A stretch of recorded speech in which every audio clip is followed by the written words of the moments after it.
Hello everybody on the Tottenham side of things. I've been asked a few questions by Chris via Twitter to try and answer. Hopefully by the end of this you'll get a bit more of an insight into the opposition, a bit more of an insight into what we're like as well. So fingers crossed you'll hopefully find that out. So the first question I've got is, how do I see the game going tomorrow? I think it'll be a much tighter game than probably what people think really. Obviously Spurs have got a growing list of injury problems and it might work to our advantage. Well, I hope so. Obviously we need 3 points, as both teams need these points. It's important that both ends of the table, really. Spurs chasing in and around the top 4 while we're scrapping for our lives down at the bottom end of the table. So I do believe it'll be a tight game. I think I could see it being a little bit cagey, really. I think we'll look to try and sit deep like we have done recently with a 5-back formation, which we have used quite a lot under the new manager.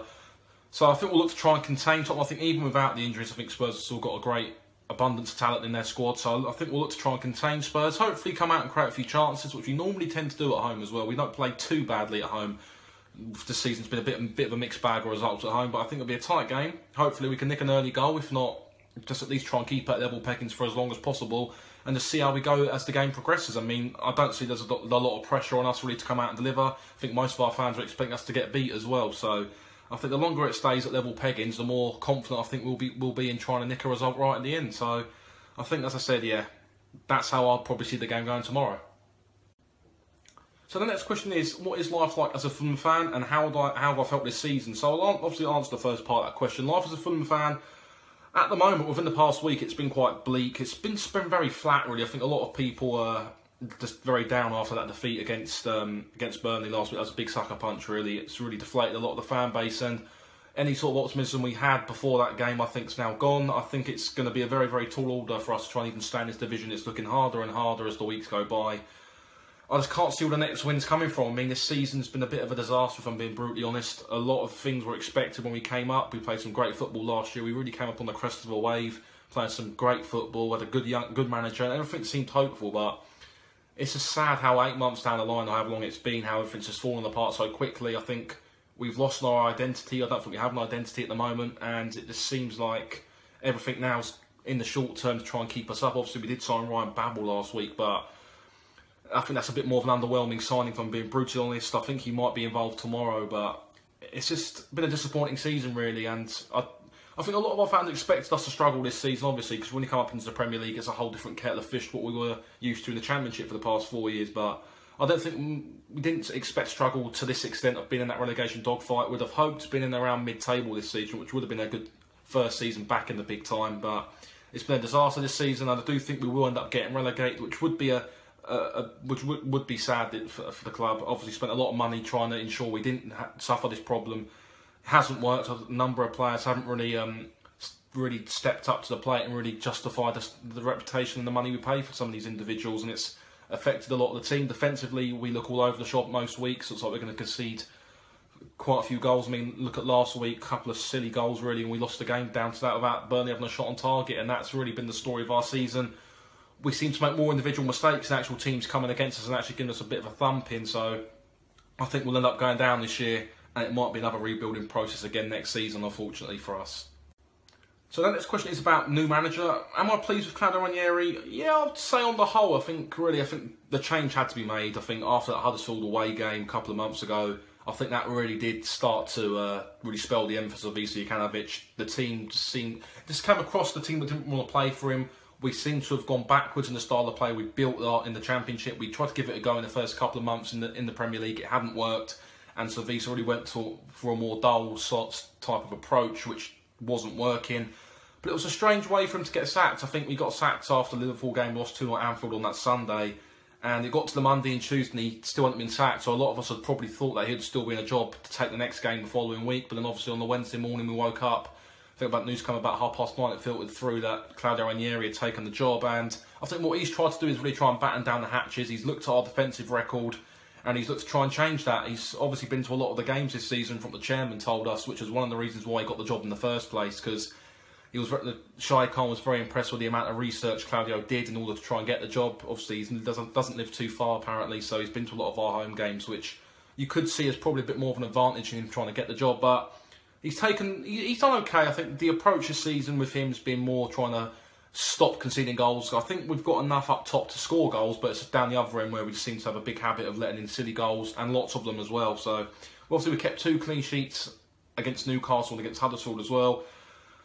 But I'm keeping us up. It's going to be, as I said previously, it's going to be a bit of a tall order, really. I don't know, really. This window is going to be very much a factor on what happens. It's been a bit of a slow burner, really. Only Ryan Babel, as I mentioned, has come in. Gary Cahill looks a bit reluctant to be joining us, which is a problem. As with Alfie Mawson out injured for the foreseeable future, we do need a centre-half who can come in and really just make their mark on the team. We lack a leader, and I think without any sort of leadership in this team, we will go down. I do think that he won't keep us up, unfortunately. I'm a big fan of Claudio Ranieri, but even I don't think he'll keep this team up. I just think we'll struggle this season, and I think we'll probably finish around 18th this season and end up going down, unfortunately. So the next question is, what do I make of Spurs' season so far and the current injury crisis that the club currently has? So from what I've seen Spurs this season, I've not watched a lot of them, but I've seen a bit of them so far this season, especially in the Premier League. I've been quite impressed with them. I was impressed with how they dealt with us quite comprehensively in the reverse fixture, especially when we pulled it back to 1-1, how they showed the character to really change the game. I thought when they brought Dembele on and Eric Lamela back in August, it really did change the game, and it just showed the amount of quality they had in depth. Obviously, Moussa Dembele is on the verge of moving to China. I'm not too sure if that was confirmed or not, but it looks like he's on his way out. But I think Spurs have done fantastically well this season. Obviously, going into the new season, there was a lot of talk of whether Spurs could really muster up a challenge to even challenge for the title this season. Obviously, without signing anybody in the summer window was a bit of a problem, people thought. But when you've got players like Harry Kane in your side, Heung-min Son, there's a whole array of talent in there, you probably don't really need to go into the window and spend too much. But they've definitely done fantastically well this season. I've been very impressed with them. I've seen them before. And I definitely think they'll probably get top four. Whether or not they'll challenge for the title, I think that's looking unlikely. In my opinion, I think Liverpool and Man City are probably the two only contenders for that. But I definitely think Spurs can have a good season in finishing third. I think that's nailed on for them, I think. Looking at around Arsenal and Chelsea, I think Spurs are head and shoulders above them from what I've seen this season as well. The current injury crisis the club has would probably be a bit of a worry, especially it's probably come at the right time in the January window, so they can probably get a recruitment in, maybe on loan or maybe something a bit more permanent. Obviously, with Kane out until March and Song away on Asian Cup duty as well, it does worry a lot of people. Obviously, Harry Kane, underneath him, you've got Fernando Llorente, who's a completely different striker to what Harry Kane is, and a bit more of a static striker. And I expect him to play on Sunday against us, but I do think Spurs probably will need another striker. Obviously, Vincent Janssen's been exiled to the under-23s as well, from what I've heard, so looks like they're a little bit light on the ground in the striking department, so I do think that Spurs will probably have to look to try and recruit a striker in January or towards the end of this window now, especially with Kane injured. Yeah. So the next question is, does it make them more confident with players like Harry Kane out injured? Well, probably not. I don't really think it will change too much, because you look at Spurs throughout the whole of their side, there's an absolute abundance of quality. You look at Christian Eriksen, Dele Alli, to name two players there who are still in and around the starting 11.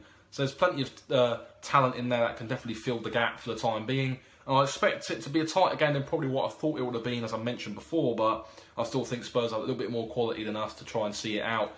When you're sitting third in the league, you're there for a reason, because you're a good team and you know how to grind games out, and I think Spurs will win this more ugly than probably what they would have thought they would have liked to, but it'll be an ugly win. But I just see Spurs, even with the amount of injuries they've got, I still think they've got enough to beat a relatively relegation threat and newly promoted side away quite easy. I know Spurs' away record this season has been generally quite good as well, so we just got to try and make it as imposing as possible on the pitch, try and compete well, but it's just going to be a very tall order, especially even with the injuries that Spurs have. I still don't think we'll get anything really at all.